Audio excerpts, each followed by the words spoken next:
Hello there. How are you? I hope everyone is very well today.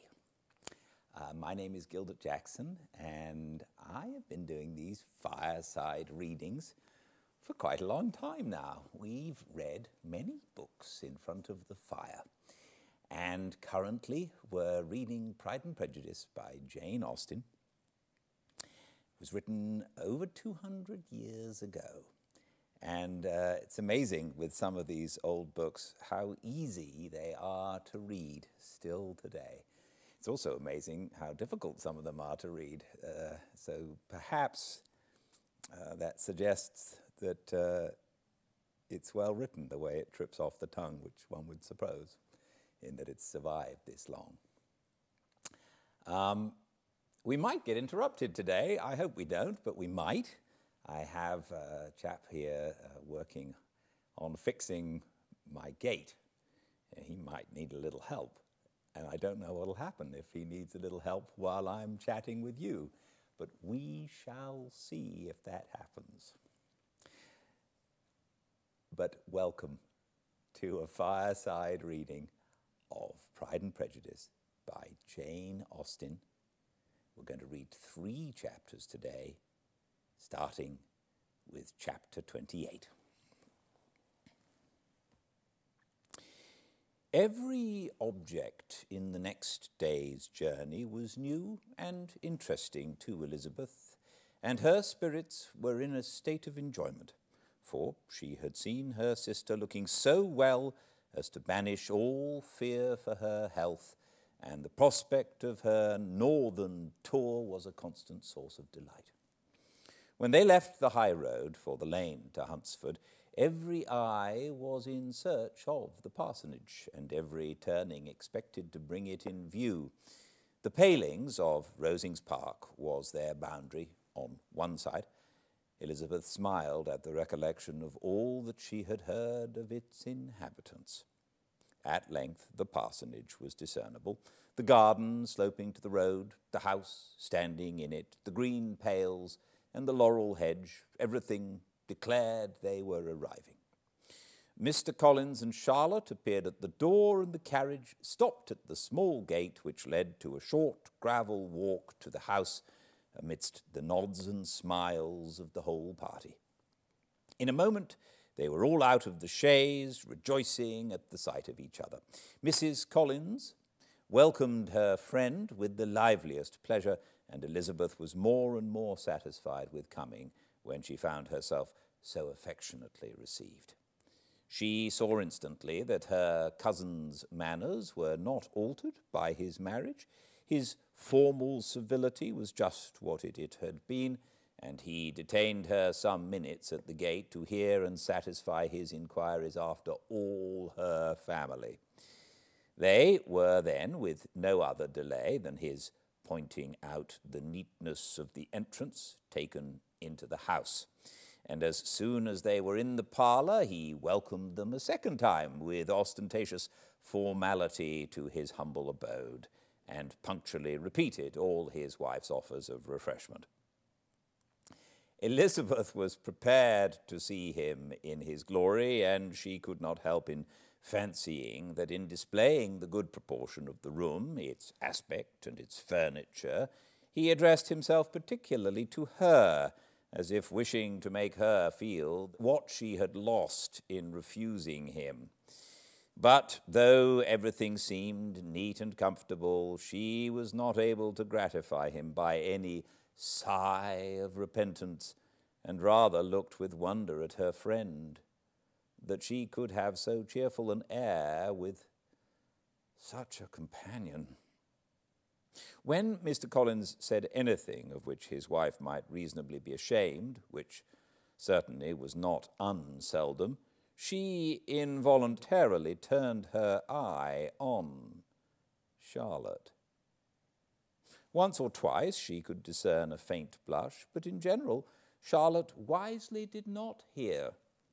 After sitting long enough to admire every article of furniture in the room, from the sideboard to the fender, to give an account of their journey and of all that had happened in London, Mr. Collins invited them to take a stroll in the garden, which was large and well laid out, and to the cultivation of which he attended himself. To work in this garden was one of his most respectable pleasures, and Elizabeth admired the command of countenance with which Charlotte talked of the healthfulness of the exercise, and owned she encouraged it as much as possible. Here, leading the way through every walk and crosswalk, and scarcely allowing them an interval to utter the praises he asked for, every view was pointed out with a minuteness which left beauty entirely behind. He could number the fields in every direction, and could tell how many trees there were in the most distant clump. But of all the views which his garden, or which the country or kingdom could boast, none were to be compared with the prospect of Rosings, afforded by an opening in the trees that bordered the park nearly opposite the front of his house. It was a handsome, modern building, well situated on rising ground. From his garden, Mr. Collins would have led them round his 2 meadows, but the ladies, not having shoes to encounter the remains of a white frost, turned back, and while Sir William accompanied him, Charlotte took her sister and friend over the house, extremely well pleased, probably, to have the opportunity of showing it without her husband's help. It was rather small, but well built and convenient, and everything was fitted up and arranged with a neatness and consistency of which Elizabeth gave Charlotte all the credit. When Mr. Collins could be forgotten, there was really an air of great comfort throughout, and by Charlotte's evident enjoyment of it, Elizabeth supposed he must be often forgotten. She had already learnt that Lady Catherine was still in the country. It was spoken of again while they were at dinner, when Mr. Collins, joining in, observed, "Yes, Miss Elizabeth, you will have the honour of seeing Lady Catherine de Bourgh on the ensuing Sunday at church, and I need not say you will be delighted with her. She is all affability and condescension, and I doubt not but you will be honoured with some portion of her notice when the service is over. I have scarcely any hesitation in saying she will include you and my sister Maria in every invitation with which she honours us during your stay here. Her behaviour to my dear Charlotte is charming. We dine at Rosings twice every week, and are never allowed to walk home. Her ladyship's carriage is regularly ordered for us. I should say one of her ladyship's carriages, for she has several." "Lady Catherine is a very respectable, sensible woman indeed," added Charlotte, "and a most attentive neighbour." "Very true, my dear. That is exactly what I say. She is the sort of woman whom one cannot regard with too much deference."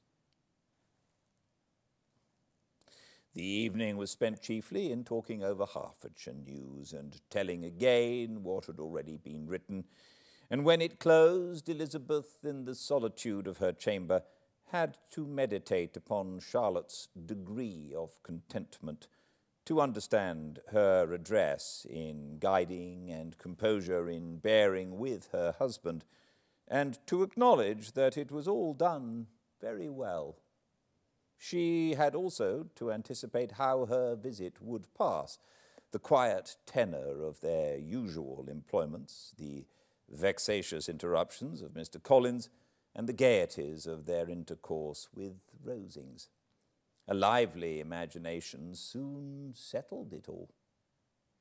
About the middle of the next day, as she was in her room getting ready for a walk, a sudden noise below seemed to speak the whole house into confusion, and after listening a moment, she heard somebody running upstairs in a violent hurry and calling loudly after her. She opened the door and met Maria in the landing place, who, breathless, with agitation, cried out, "Oh, my dear Eliza, pray make haste and come into the dining room, for there is such a sight to be seen. I will not tell you what it is. Make haste and come down this moment." Elizabeth asked questions in vain. Maria would tell her nothing more, and down they ran into the dining room which fronted the lane in quest of this wonder.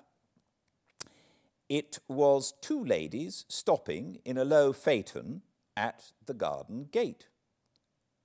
"And this is all?" cried Elizabeth. "I expected at least that the pigs were got into the garden, and here is nothing but Lady Catherine and her daughter." "La, my dear," said Maria, quite shocked at the mistake, "it is not Lady Catherine. The old lady is Mrs. Jenkinson, who lives with them. The other is Miss de Bourgh. Only look at her. She is quite a little creature. Who would have thought that she could be so thin and small?" "She is abominably rude to keep Charlotte out of doors in all this wind. Why does she not come in?" "Oh, Charlotte says she hardly ever does. It is the greatest of favours when Mr. Bourgh comes in." "I like her appearance," said Elizabeth, struck with other ideas. "She looks sickly and cross. Yes, she will do for him very well. She will make him a very proper wife." Mr. Collins and Charlotte were both standing at the gate in conversation with the ladies, and Sir William, to Elizabeth's high diversion, was stationed in the doorway in earnest contemplation of the greatness before him, and constantly bowing whenever Mr. Bourgh looked that way. At length there was nothing more to be said. The ladies drove on, and the others returned into the house. Mr. Collins no sooner saw the two girls than he began to congratulate them on their good fortune, which Charlotte explained by letting them know that the whole party was asked to dine at Rosings the next day. Chapter 29. Mr. Collins's triumph in consequence of this invitation was complete. The power of displaying the grandeur of his patroness to his wondering visitors, and of letting them see her civility towards himself and his wife, was exactly what he had wished for. And that an opportunity of doing it should be given so soon was such an instance of Lady Catherine's condescension as he knew not how to admire enough. "I confess," said he, "that I should not have been at all surprised by her ladyship's asking us on Sunday to drink tea and spend the evening at Rosings. I rather expected, from my knowledge of her affability, that it would happen. But who could have foreseen such an attention as this?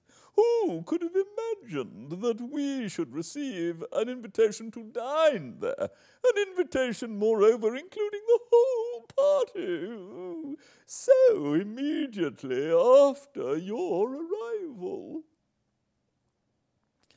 "I am the less surprised at what has happened," replied Sir William, "from that knowledge of what the manners of the great really are, which my situation in life has allowed me to acquire, about the court. Such instances of elegant breeding are not uncommon."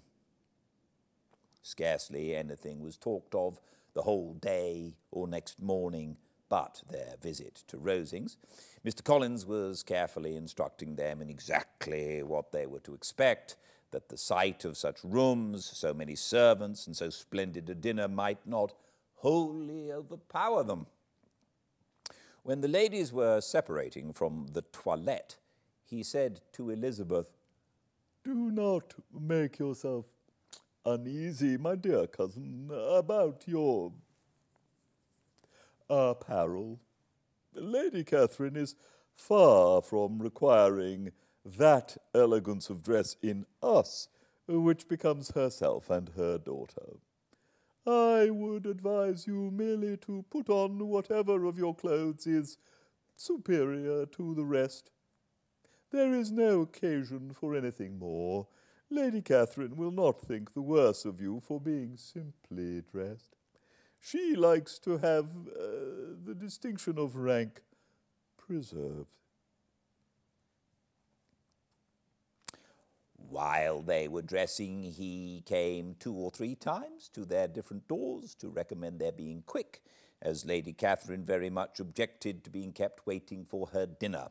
Such formidable accounts of her ladyship and her manner of living quite frightened Maria Lucas, who had been little used to company, and she looked forward to her introduction at Rosings with as much apprehension as her father had done to his presentation at St. James's.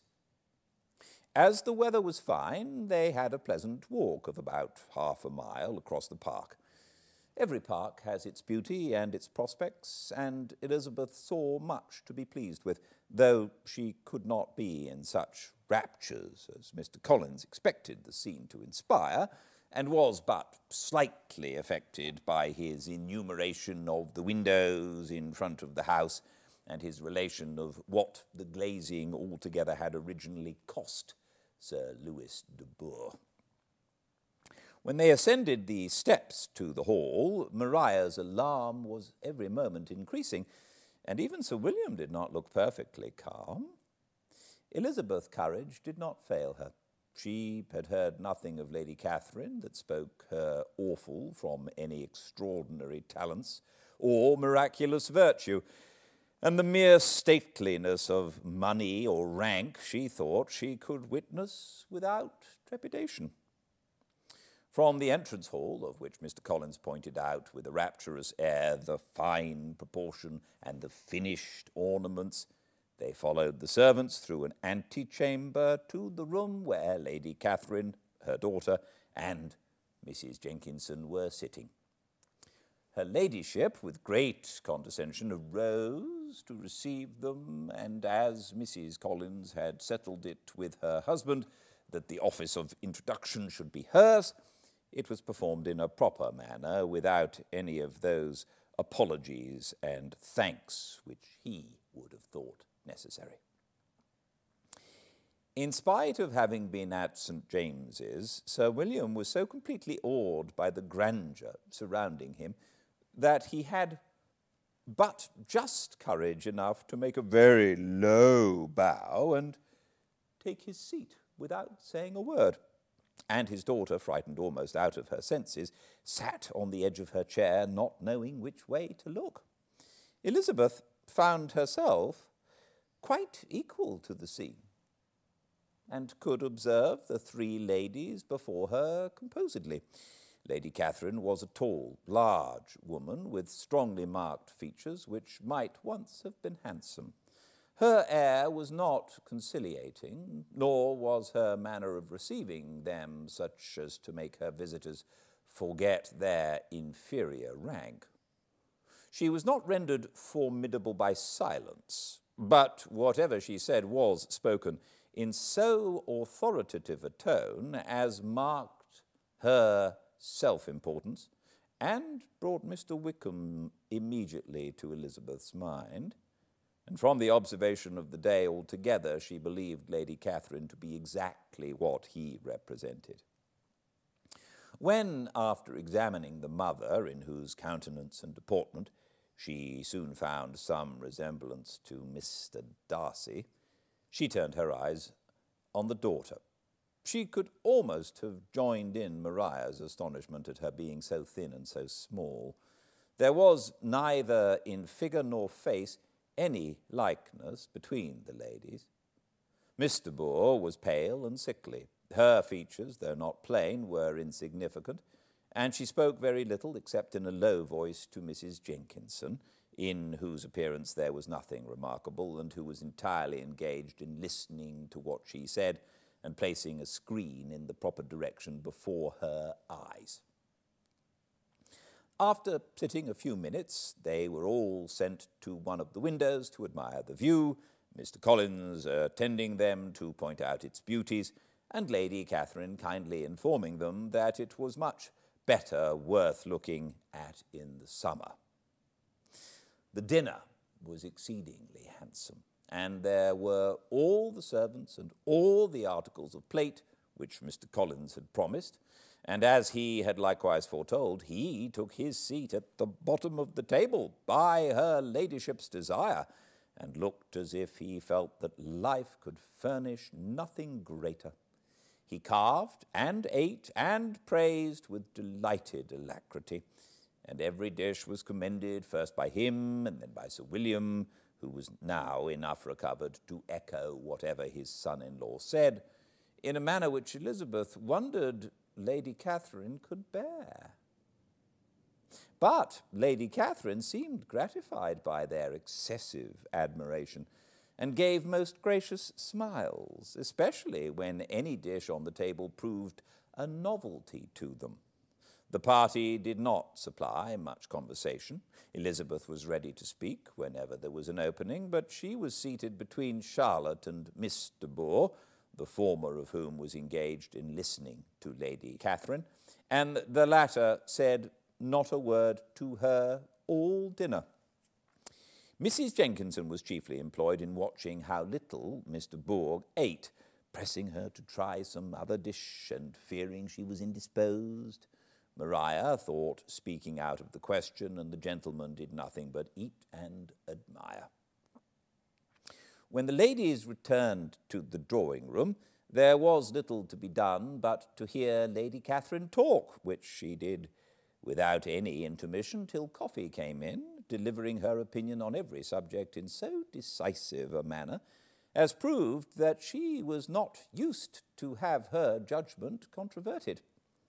She inquired into Charlotte's domestic concerns familiarly and minutely, gave her a great deal of advice as to the management of them all, told her how everything ought to be regulated in so small a family as hers, and instructed her as to the care of her cows and her poultry.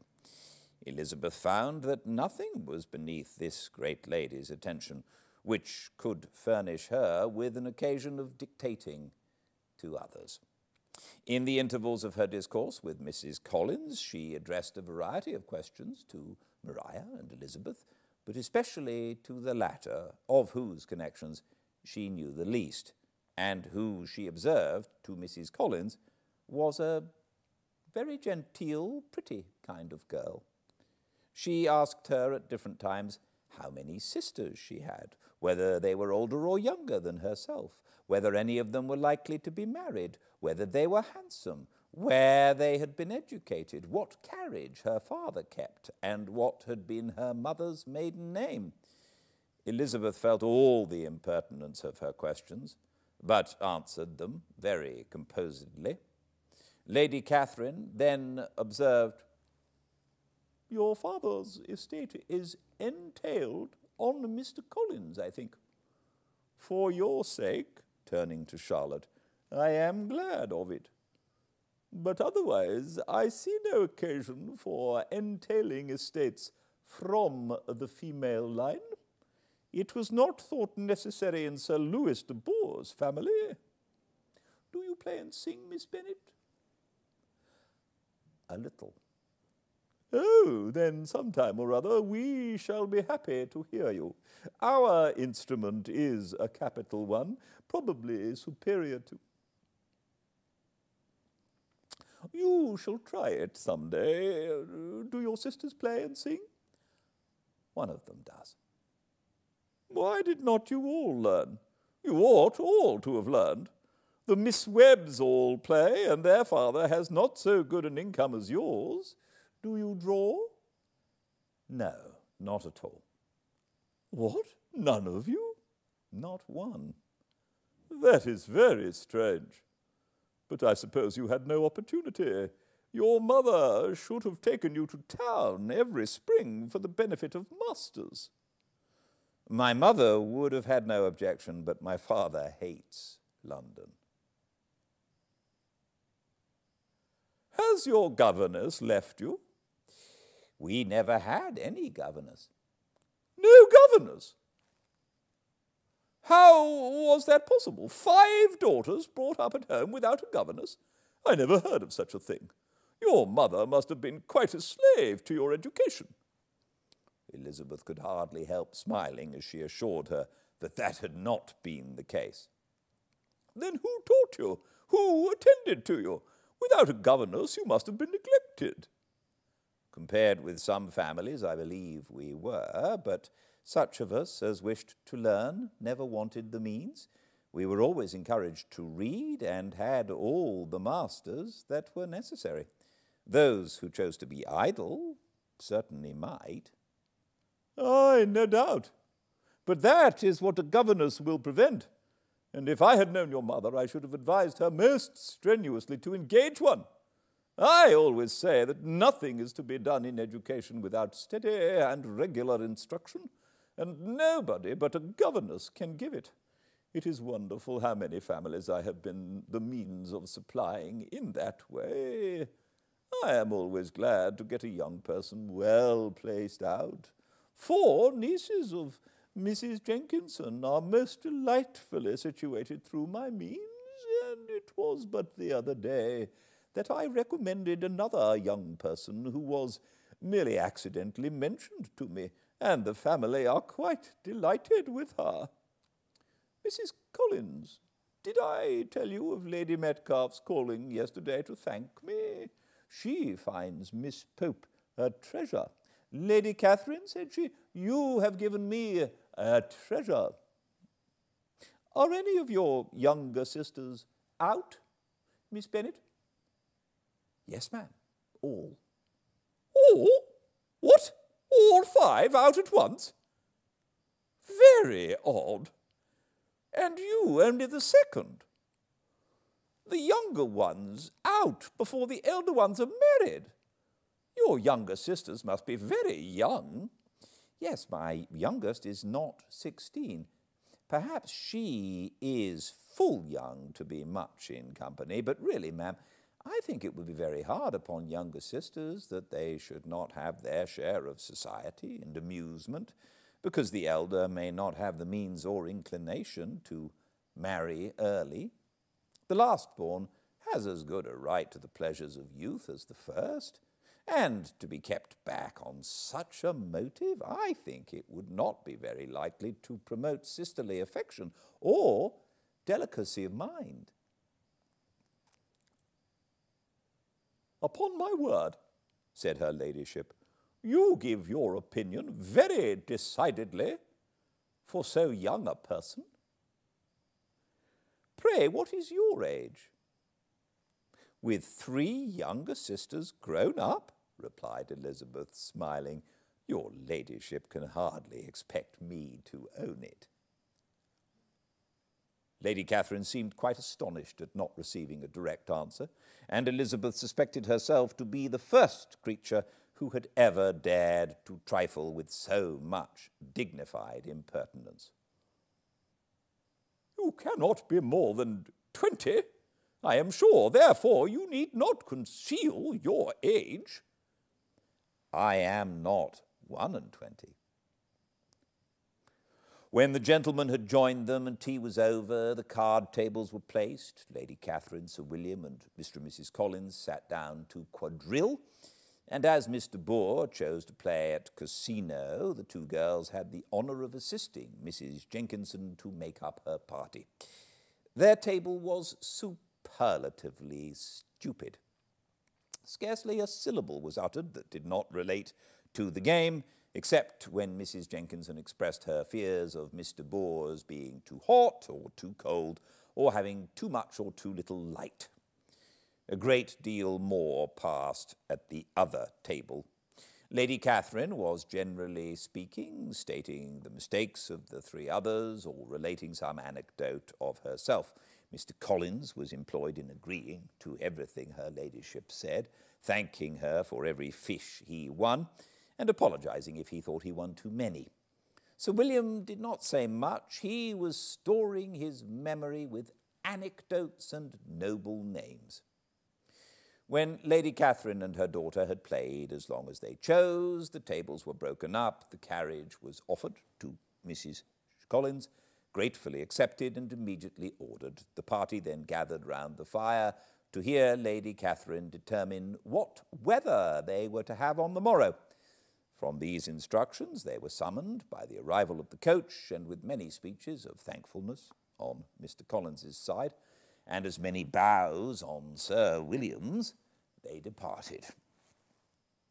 As soon as they had driven from the door, Elizabeth was called on by her cousin to give her opinion of all that she had seen at Rosings, which, for Charlotte's sake, she made more favourable than it really was. But her commendation, though costing her some trouble, could by no means satisfy Mr. Collins, and he was very soon obliged to take her ladyship's praise into his own hands. Chapter 30. Sir William stayed only a week at Hunsford, but his visit was long enough to convince him of his daughter's being most comfortably settled, and of her possessing such a husband and such a neighbour as were not often met with. While Sir William was with them, Mr. Collins devoted his morning to driving him out in his gig and showing him the country. But when he went away, the whole family returned to their usual employments, and Elizabeth was thankful to find that they did not see more of her cousin by the alteration, for the chief of the time between breakfast and dinner was now passed by him either at work in the garden or in reading and writing and looking out of the window in his own book-room, which fronted the road. The room in which the ladies sat was backwards. Elizabeth had at first rather wondered that Charlotte should not prefer the dining parlour for common use. It was a better-sized room and had a more pleasant aspect, but she soon saw that her friend had an excellent reason for what she did, for Mr. Collins would undoubtedly have been much less in his own apartment had they sat in one equally lively, and she gave Charlotte credit for the arrangement. From the drawing-room they could distinguish nothing in the lane, and were indebted to Mr. Collins for the knowledge of what carriages went along, and how often especially Mr. Bohr drove by in her phaeton, which he never failed coming to inform them of, though it happened almost every day. She not unfrequently stopped at the parsonage and had a few minutes' conversation with Charlotte, but was scarcely ever prevailed upon to get out. Very few days passed in which Mr. Collins did not walk to Rosings, and not many in which his wife did not think it necessary to go likewise, and till Elizabeth recollected that there might be other family livings to be disposed of, she could not understand the sacrifice of so many hours. Now and then they were honoured with a call from her ladyship, and nothing escaped her observation that was passing in the room during these visits. She examined into their employments, looked at their work, and advised them to do it differently, found fault with the arrangement of the furniture, or detected the housemaid in negligence, and if she accepted any refreshment, seemed to do it only for the sake of finding out that Mrs. Collins' joints of meat were too large for her family. Elizabeth soon perceived that though this great lady was not in commission of the peace of the county, she was a most active magistrate in her own parish, the minutest concerns of which were carried to her by Mr. Collins, and whenever any of the cottagers were disposed to be quarrelsome, discontented, or too poor, she sallied forth into the village to settle their differences, silence their complaints, and scold them into harmony and plenty. The entertainment of dining at Rosings was repeated about twice a week, and allowing for the loss of Sir William, and there being only one card table in the evening, every such entertainment was the counterpart of the first. Their other engagements were few, as the style of living in the neighbourhood in general was beyond Mr. Collins's reach. This, however, was no evil to Elizabeth, and upon the whole she spent her time comfortably enough. There were half hours of pleasant conversation with Charlotte, and the weather was so fine for the time of year that she had often great enjoyment out of doors. Her favourite walk, and where she frequently went while the others were calling on Lady Catherine, was along the open grove which edged that side of the park where there was a nice sheltered path, which no one seemed to value but herself, and where she felt beyond the reach of Lady Catherine's curiosity. In this quiet way, the first fortnight of her visit soon passed away. Easter was approaching, and the week preceding it was to bring an addition to the family at Rosings, which in so small a circle must be important. Elizabeth had heard soon after her arrival that Mr. Darcy was expected. There, in the course of a few weeks, and though there were not many of her acquaintances whom she did not prefer, his coming would furnish one comparatively new to look at in their Rosings parties, and she might be amused in seeing how hopeless Miss Bingley's designs on him were by his behaviour to his cousin, for whom he was evidently destined by Lady Catherine, who talked of his coming with the greatest satisfaction, spoke of him in terms of the highest admiration, and seemed almost angry to find that he had already been frequently seen by Miss Lucas and herself.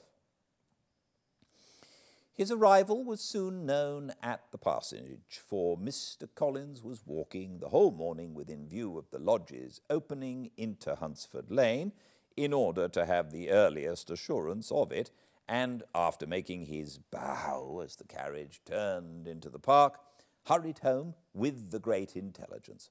On the following morning he hastened to Rosings to pay his respects. There were 2 nephews of Lady Catherine to require them, for Mr. Darcy had brought with him a Colonel Fitzwilliam, the younger son of his uncle, Lord... And to the great surprise of all the party, when Mr. Collins returned, the gentlemen accompanied him. Charlotte had seen them from her husband's room, crossing the road, and immediately running into the other, told the girls what an honour they might expect, adding, "I may thank you, Eliza, for this piece of civility. Mr. Darcy would never have come so soon to wait upon me." Elizabeth had scarcely time to disclaim all right to the compliment before their approach was announced by the doorbell, and shortly afterwards the 3 gentlemen entered the room. Colonel Fitzwilliam, who led the way, was about 30, not handsome, but in person and address most truly the gentleman. Mr. Darcy looked just as he had been used to look in Hertfordshire, paid his compliments with his usual reserve to Mrs. Collins, and whatever might be his feelings toward her friend, met her with every appearance of composure. Elizabeth merely curtsied to him without saying a word. Colonel Fitzwilliam entered into conversation directly with the readiness and ease of a well-bred man, and talked very pleasantly. But his cousin, after having addressed a slight observation on the house and garden to Mrs. Collins, sat for some time without speaking to anybody. At length, however, his civility was so far awakened as to inquire of Elizabeth after the health of her family. She answered him in the usual way, and after a moment's pause added, "My eldest sister has been in town these 3 months. Have you never happened to see her there?" She was perfectly sensible that he never had, but she wished to see whether he would betray any consciousness of what had passed between Bingleys and Jane, and she thought he looked a little confused as he answered that he had never been so fortunate as to meet Miss Bennet. The subject was pursued no farther, and the gentleman soon afterwards went away. Thank you for joining me. No interruptions from the men with the gate. I look forward to seeing you very soon, same time and place tomorrow, or catch any chapter on the YouTube channel Fireside Reading. Until the next time, please be very well. Good night.